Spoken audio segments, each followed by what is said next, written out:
বন্ধুরা, আশা করি তোমরা সবাই ভালো আছো। তোমার চ্যানেলে তোমাদের সবাইকে স্বাগতম। তো এই মুহূর্তে তোমাদের জন্য একটা স্পেশাল প্রশ্ন শেয়ার করছি ইতিহাসের। তোমরা যারা পরীক্ষার্থী রয়েছো 4th সেমিস্টার, তোমাদের জন্য কিন্তু আমি স্পেশালি প্রত্যেকটা অধ্যায়ভিত্তিক ইম্পর্টেন্ট 3 মার্কের প্রশ্ন, তারপরে যথারীতি 4 মার্ক কোশ্চেন এবং আমি 8 মার্কের কোশ্চেন স্পেশালি শেয়ার করেছিলাম।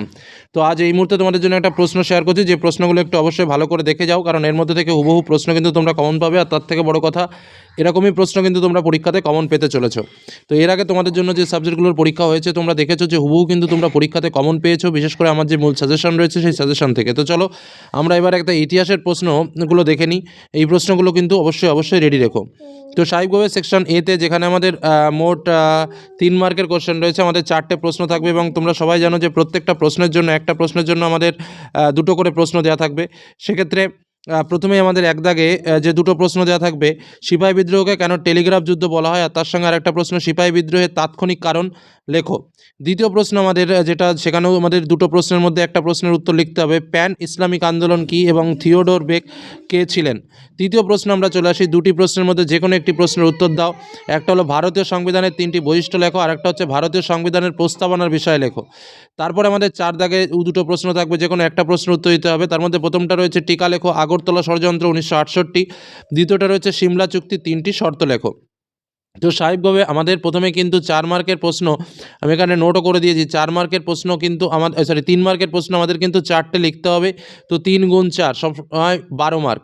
এবার তোমাদের একটা কথা আমি বলে রাখি, যে কথাটা অবশ্যই ভালো করে মনে রাখবে, যে কোনো প্রশ্ন যখন 3 মার্কের প্রশ্ন লিখবে, সবসময় চেষ্টা করবে ন্যূনতম 5টা পয়েন্টের মাধ্যমে উত্তর দেওয়ার। তাহলে সেক্ষেত্রেই কিন্তু তোমরা 3-এর মধ্যে 3 পাবে।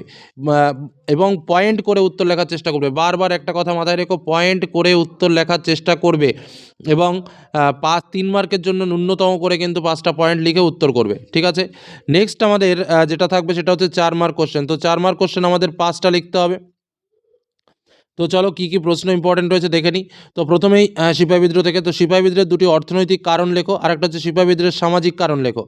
তারপরে কোশ্চেন যেটা 6 দাগে আমাদের থাকবে, এটা কিন্তু একটু অন্যরকম। এখানে আমাদের 4টে প্রশ্ন থাকবে, 2টো প্রশ্নের উত্তর করতে হবে। তো সেখানে প্রথম প্রশ্ন কী রয়েছে, মুসলিম লীগের লক্ষ্য ব্যাখ্যা করো। মুসলিম লীগের সামাজিক ভিত্তি কী? আলিগড় আন্দোলনের সামাজিক ভিত্তি লেখো। আলিগড় আন্দোলনের প্রাতিষ্ঠানিক ভিত্তি আলোচনা করো। তারপরের কোশ্চেন 7 দাগের প্রশ্নে আমরা চলে আসি। 2টি প্রশ্নের মধ্যে যে কোনো একটি প্রশ্নের উত্তর দাও। সেখানে রয়েছে মুক্ত অর্থনীতির ধারণা দাও, আর একটা হচ্ছে প্রথম পঞ্চবার্ষিকী পরিকল্পনার লক্ষ্য কী ছিল। তারপরে যেটা 8 দাগের প্রশ্ন রয়েছে, দেখো 2টি প্রশ্নের মধ্যে যে কোনো একটি প্রশ্নের উত্তর দাও। স্যাম ম্যানেক্স এর পরিচয় দাও, আর একটা হচ্ছে অপারেশন সার্চলাইট বিষয়ে টিকা লেখো। তো এক্ষেত্রে আমরা দেখলাম আমাদের যে 4 মার্কের প্রশ্ন লিখতে হচ্ছে, সেক্ষেত্রে 5 দাগে আমাদের 2টো প্রশ্ন থাকছে, একটা প্রশ্নের উত্তর লিখতে হচ্ছে। তারপর যথারীতি 6 দাগে আমাদের 4টে প্রশ্ন থাকছে, তার মধ্যে আমাদের 2টো প্রশ্নের উত্তর লিখতে হচ্ছে। তারপরে আমাদের 7 দাগে 2টো প্রশ্ন থাকছে, তার মধ্যে আমাদের একটা প্রশ্নের উত্তর লিখতে হচ্ছে। এবং 8 দাগে আমাদের 2টো প্রশ্ন থাকছে, একটা প্রশ্নের উত্তর লিখতে হচ্ছে। মোট কিন্তু আমাদের 5টা প্রশ্নের উত্তর কিন্তু লিখতে হচ্ছে 4 মার্কের জন্য, যেখানে কিন্তু 20 মার্ক। এবার আমি তোমাদের একটা ট্রিক্স বলে দিই, যেটা হচ্ছে এই 4 মার্কের প্রশ্ন লেখার জন্য ন্যূনতম চেষ্টা করবে 6 পয়েন্ট, অর্থাৎ 6টা করে পয়েন্ট যেন অবশ্যই থাকে। তবে যেসব ক্ষেত্রে সাল তারিখ সেগুলো যেন ভুল না হয়, বা লোকেশন বা কোন স্থানে ঘটেছে সেই স্থানের বর্ণনার জন্য ভুল না হয়।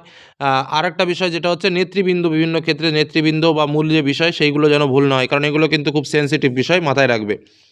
নেক্সট আমাদের সেকশন সিতে আমাদের 8 মার্কের প্রশ্ন। এবার যেটা তোমাদের মূল কথাটা একটু বলে রাখি, এই 8 মার্কের কোশ্চেন আমাদের 3 রকমভাবে আসতে পারে। ডাইরেক্ট 8 মার্ক হিসেবে আসতে পারে, বা পার্ট মার্কিং করে প্রশ্ন, যেমন 5+3 বা 3+5 বা 4+4, এরকমভাবে কিন্তু পার্ট মার্কিং প্রশ্নগুলো আসতে পারে। তো চলো 2টো প্রশ্ন রয়েছে, যে 2টো প্রশ্নের মধ্যে একটা প্রশ্নের সম্ভাবনা প্রবল, ইভেন 2টোই আসতে পারে। প্রথমটা নৌবিদ্রোহের কারণ আলোচনা করো, নৌবিদ্রোহের গুরুত্ব লেখো, এবং দ্বিতীয় প্রশ্ন নেতাজি সুভাষচন্দ্র বসুর অবদানের মূল্যায়ন করো, আজাদ হিন্দ বিভিন্ন বিভাগগুলো লেখো। তো এই হলো একটা ইতিহাসের প্রশ্ন, যে প্রশ্নটা কিন্তু ভাইটাল ইম্পর্টেন্ট, এবং এখান থেকে অনেক প্রশ্ন আসবে বলে মনে করি।